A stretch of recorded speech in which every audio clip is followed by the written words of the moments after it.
Good afternoon, everyone, and thank you so much for joining us today to learn more about the international trip that is part of RIT's online EMBA program. Within this program, there is a focus on international business, and in addition to taking courses on international business and finance, there is also an international seminar trip that takes place during the last semester of the 17-month program. This trip is a big part of the EMBA experience, and I often get questions about the trip from prospective students. Questions on how we pick the location, what a typical itinerary looks like, and how it ties into the curriculum. For the next 30 minutes today, we will talk about the recent trip that Class 16 participated in Vietnam just a few weeks ago. As you can see on the agenda for today's session, during the first half, we will answer the common questions that we get about the program, and then spend the second half getting the students' perspective, including their experiences in Vietnam and key takeaways that they left from with the trip. We will have a couple minutes for Q&A at the end, but feel free at any time to type questions in the Q&A box in the lower left-hand corner of your screen. My name is Stephanie Griffin, and I'm the admissions advisor for the online EMBA program. I'm joined today by Marty Lawler, program director, who also went on the trip to Vietnam, as well as two students who started the program August of last year and who are, I'm sure, very excited to be on their last 6-week stretch to the finish line. I'm joined by Tamara Ledbetter, Director of Program and Change Management at American Express, and Adam Doan, Director of Strategic Market Segments at Alpha Packaging. I'll also mention that Adam is joining us today from the United Airlines Lounge at the airport, having just landed and is joining us. So we thank him for doing that. Before we get started, one final note. Please know that this session is being recorded, so it can be available later on for viewing. I think from here, I'll turn it over to Marty to get started on answering some of those questions, and then we'll turn it over to Adam and Tamara. Taking these trips with student groups. I teach international business in the on-site program, and I've gone on trips with both groups for about 7 years. And this is one of the most frequently asked about topics that we have.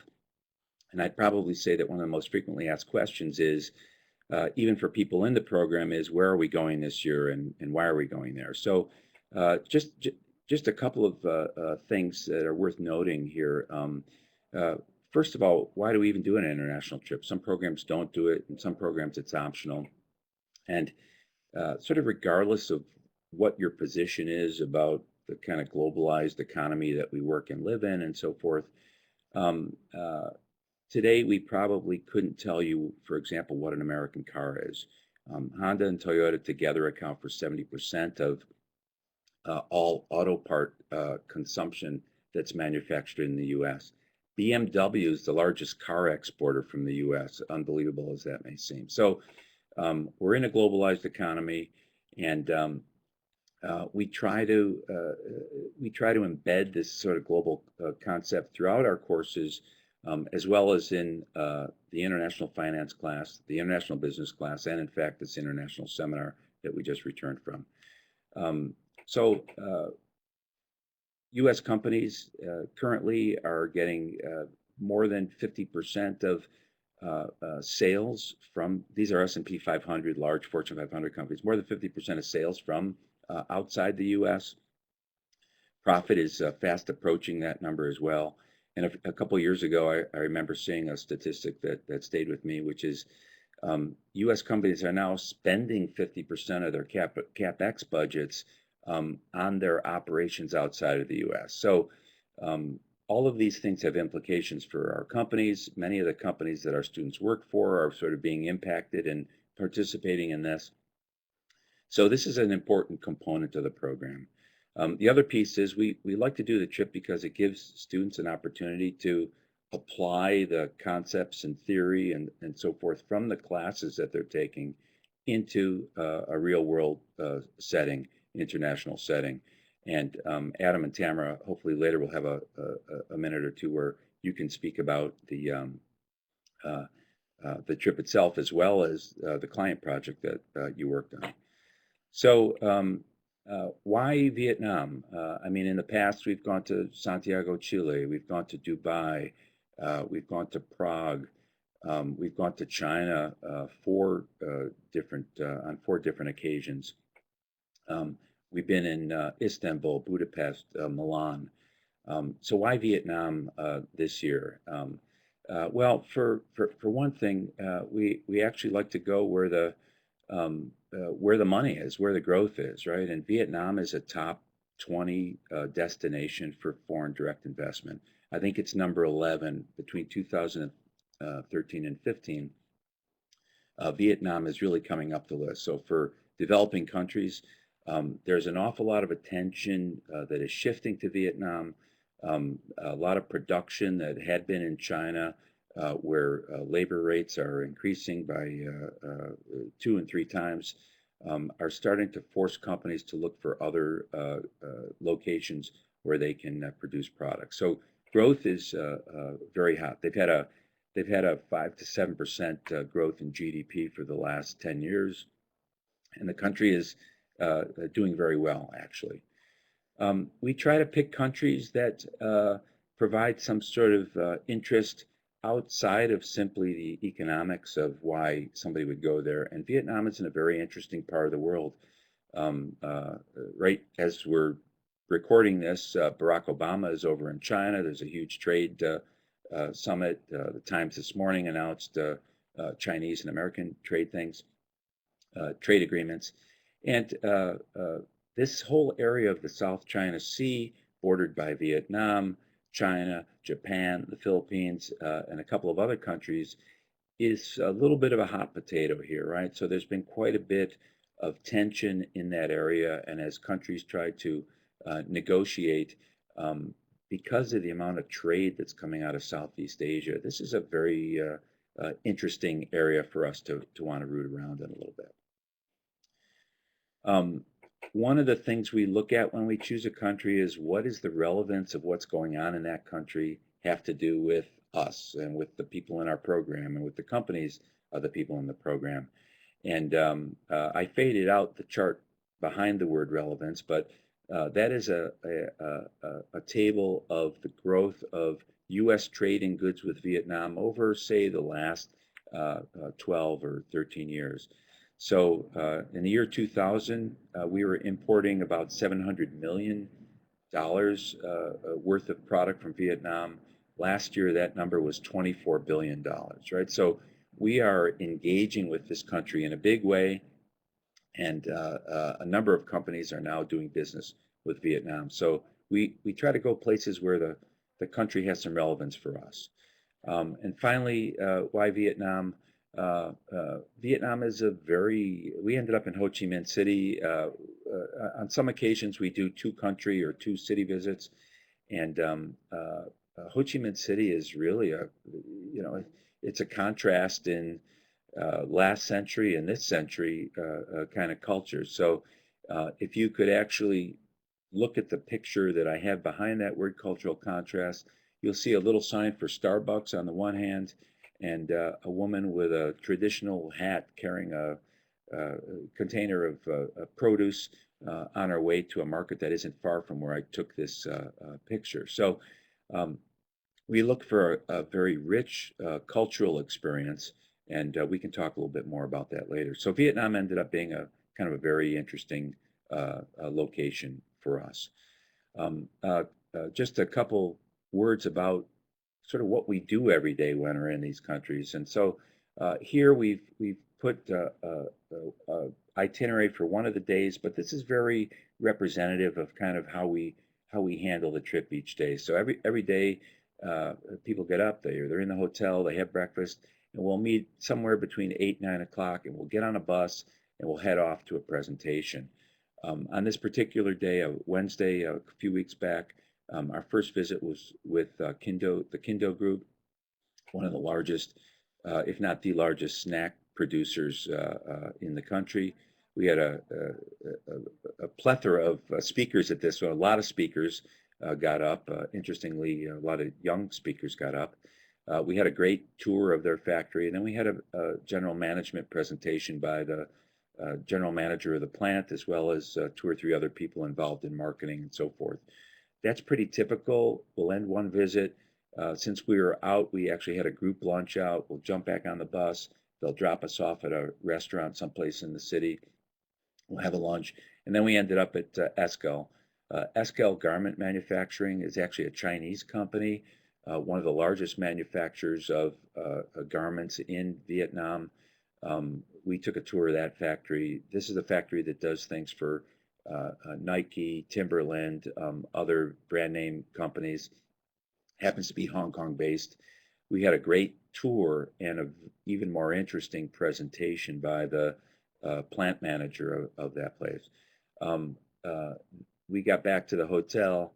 That night, we had a networking event with another university, some EMBA alums from that university. It was actually Royal Melbourne Institute of Technology.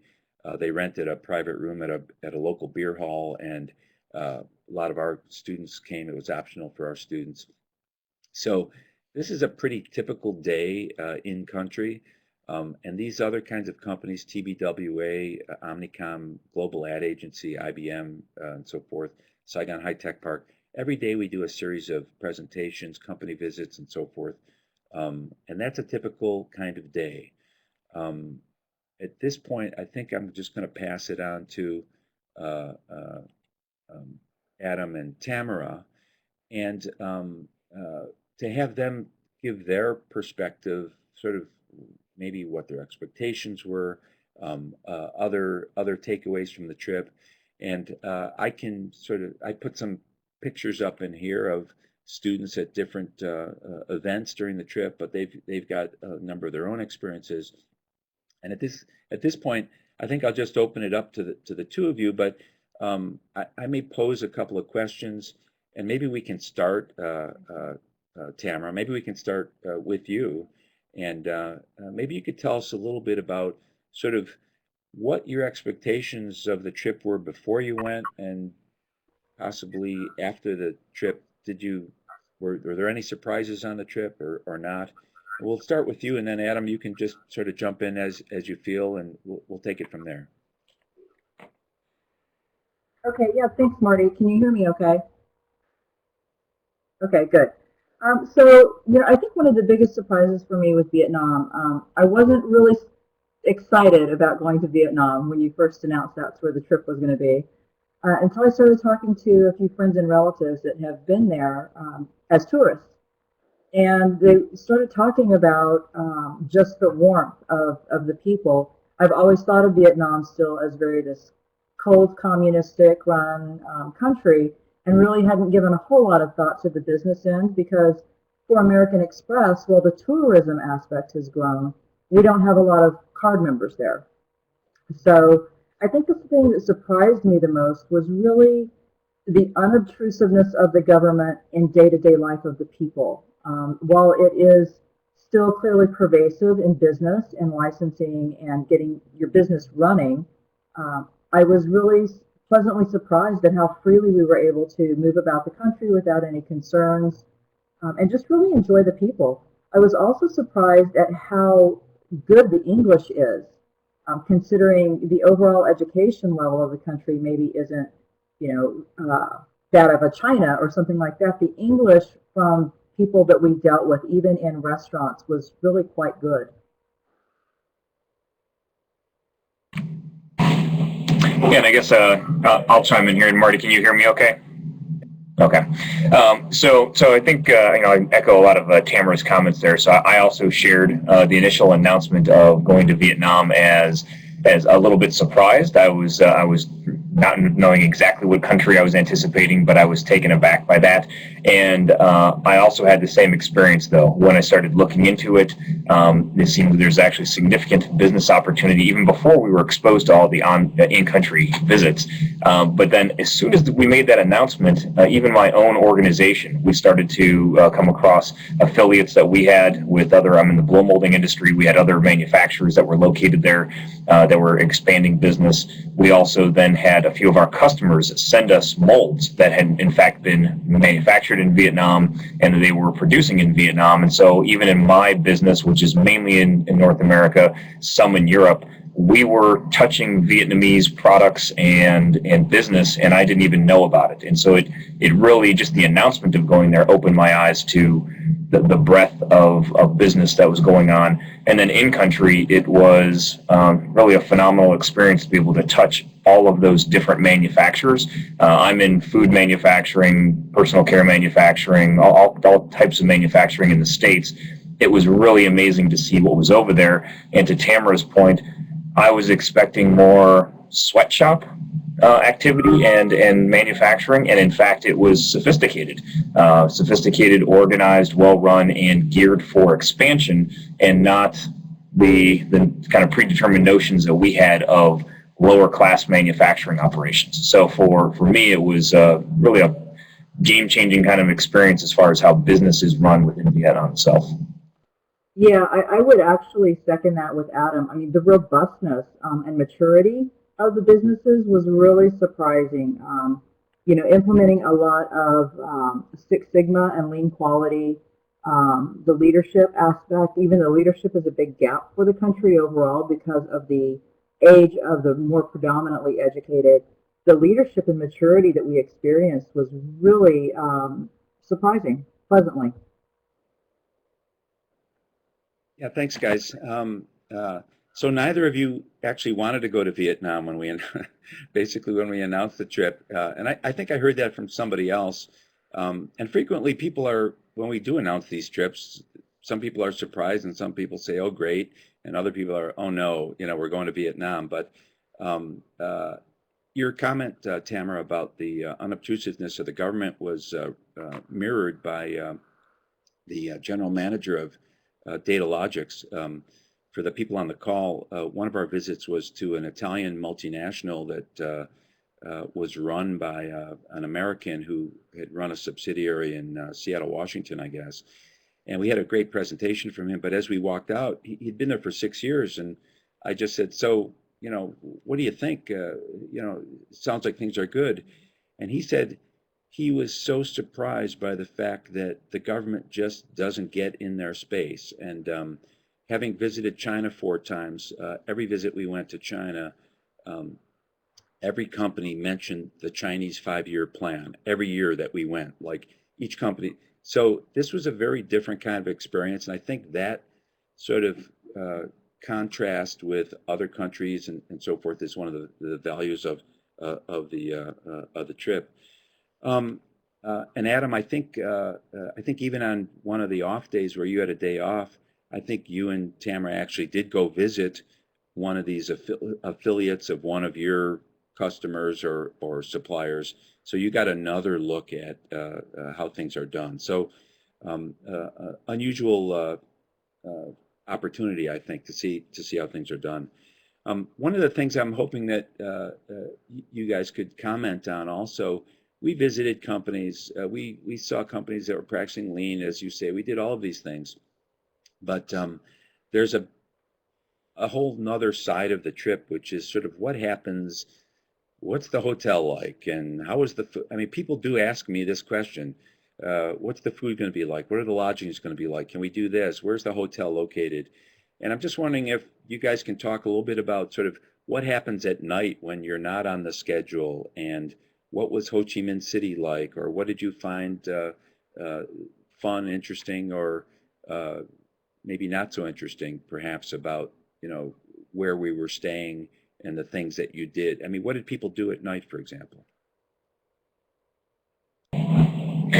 Yeah, Tamara, maybe I can field this first. I think we actually, very similar to the overall experience. I was surprised by the amount of downtime that we had, which was good. It was positive to actually take a break from visiting companies and listening to the presentations. And we had several nights of structured dinners, which were great to have that organized. We knew where we were going to go, got to experience some of the food, and a few nights where it was up to us. And I would say the hotel was very high caliber. It was a 5-star hotel. I travel 2 or 3 nights a week. I'm in different hotels all over the place. It was a phenomenal hotel where we stayed. It was very while Vietnamese influenced, it was Western to some degree, so it was comfortable and familiar. And then the surrounding area was safe. It was definitely a mix of local shops and restaurants and all types of things, and very easy to get around via taxi. And we took advantage of some of the structured and the non-structured nights. So the one that Tamara and I did is the foodie tour, and Marty, you were on it as well. And so we got to get on motorbikes and spend maybe about 4 hours driving around to several different locations in Ho Chi Minh City with guides who took us to different restaurants and let us experience different local food, some of which was great, some of which was very interesting. I know Marty and I had some interesting food experiences. Probably I will not eat some of those things again, but very worthwhile.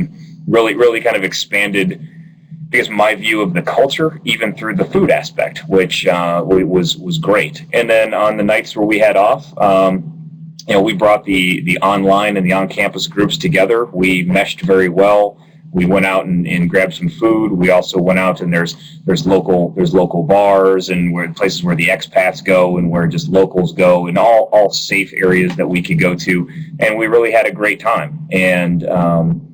And so that from that perspective was great. The one thing I thought I would do more of, and I'm frankly glad I didn't, was stay connected to my work at home. Being a 12-hour time change or 11-hour time zone difference, it was very difficult to stay connected to business. And I have a very fast pace here, but it was actually good that we were able to disconnect a bit and spend time with the team and with everyone else in the class and with the faculty and experience Ho Chi Minh, because I thought it was phenomenal.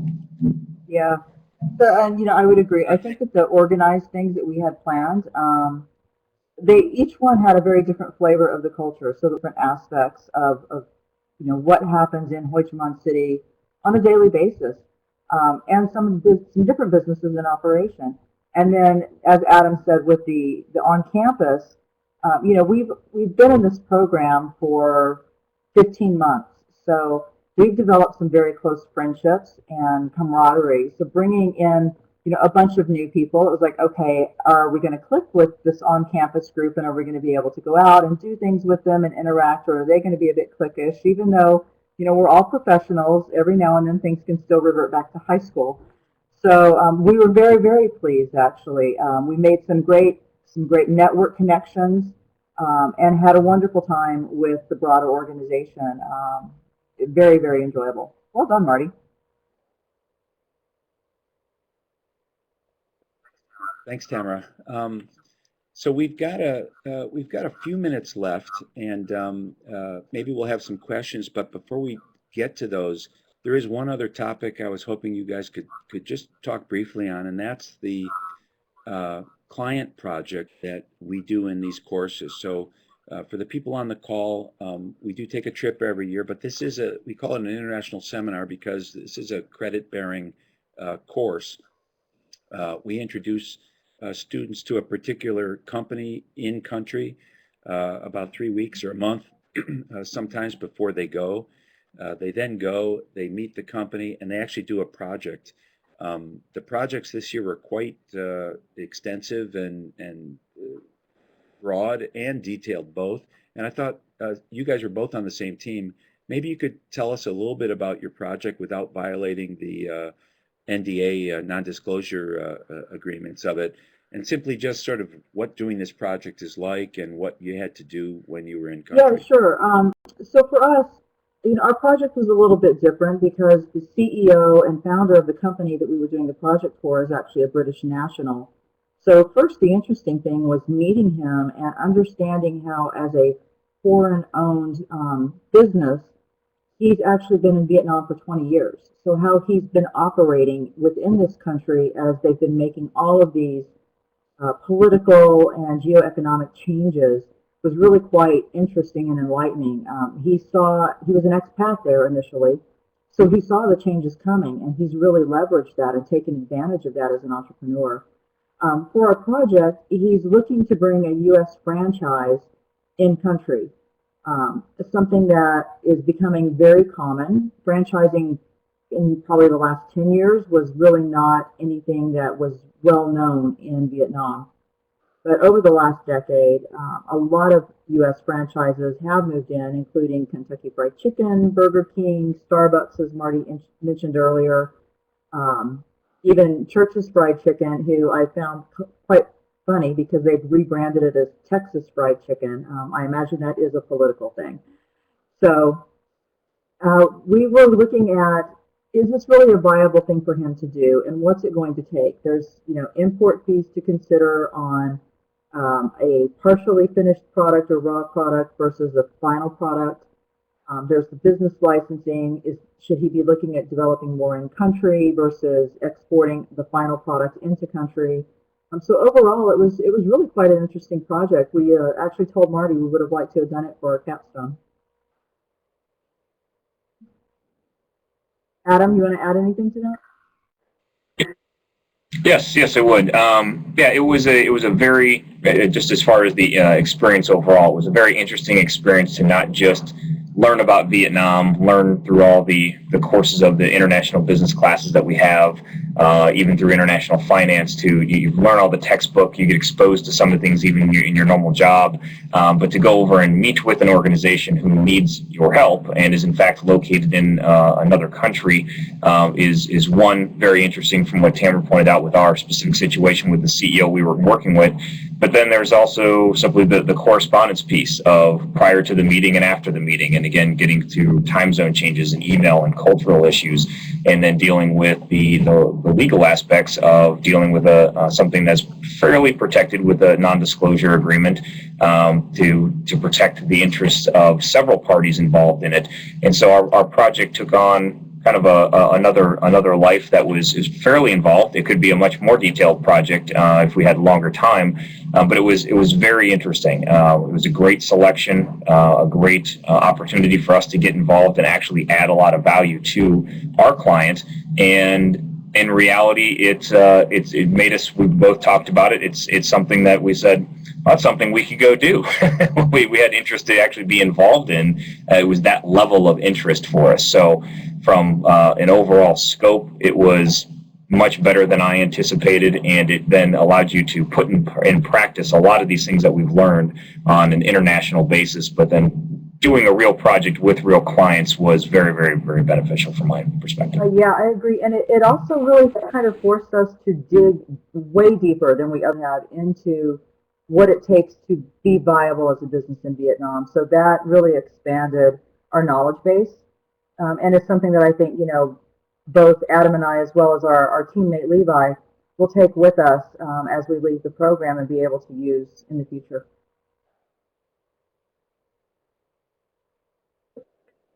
Great.